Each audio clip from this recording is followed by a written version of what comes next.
বন্ধু চল পিকনিক করি। দাঁড়া, আমার কাছে এখন টাকা নিয়ে আমার বন্ধুদের ফোন করে বলি, ও টাকা দিয়ে দেবে। দাঁড়া দাঁড়া।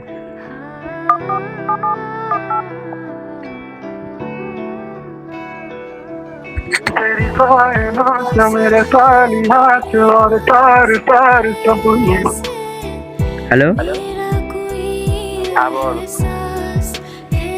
ঠিক আছে, 500 টাকা মেরে দিচ্ছে একটু। বন্ধু, ওর সবসময় টাকার দরকার হয়,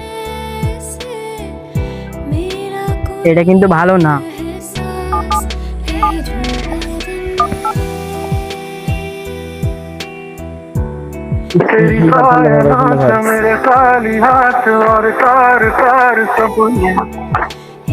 হ্যালো,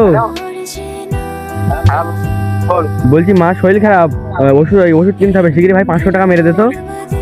আচ্ছা ঠিক আছে, দিচ্ছি। আচ্ছা তাড়াতাড়ি দে।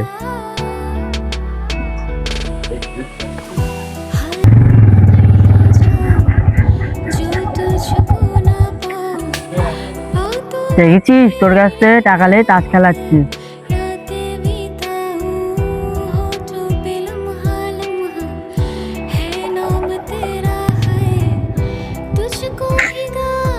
বন্ধু, দেখেছিস, তোর কাছ থেকে টাকা নিয়ে বাজবাগানে গিয়ে জুয়া খেলে,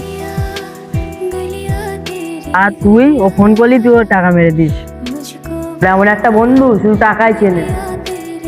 আর কি করবো বলতো, কিছু করার নেই, বন্ধু তো আনাবো করতে পারেনি।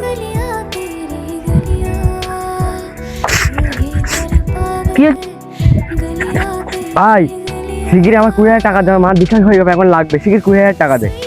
দেখেছিস বন্ধু, আবার 20,000 টাকা চাঁদিয়ে এসছে।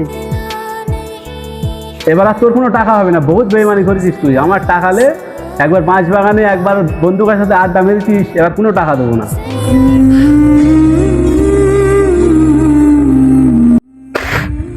ভাই ওর মা সত্যি সত্যি শরীর খারাপ। ভাই, ওর কথা একদম বিশ্বাস করিস না, ওই তুই চিটিং বাদ, ওর বন্ধুও চিটিং বাদ। ভাই তুই হাত ধরে বলছি ভাই, সত্যি সত্যি আমার মার এবার সত্যি সত্যি শরীর খারাপ ভাই। এবার তুই আমার টাকাটা দে ভাই। তুই বহুত চেরিংবাজি করে টাকা লিছিস আমার কাছ থেকে, মিথ্যে বলে বলে টাকা লিছিস। তোর মতন হাজারো লোক আছে এরকম মিথ্যে বলে টাকা লাই, বুঝলি?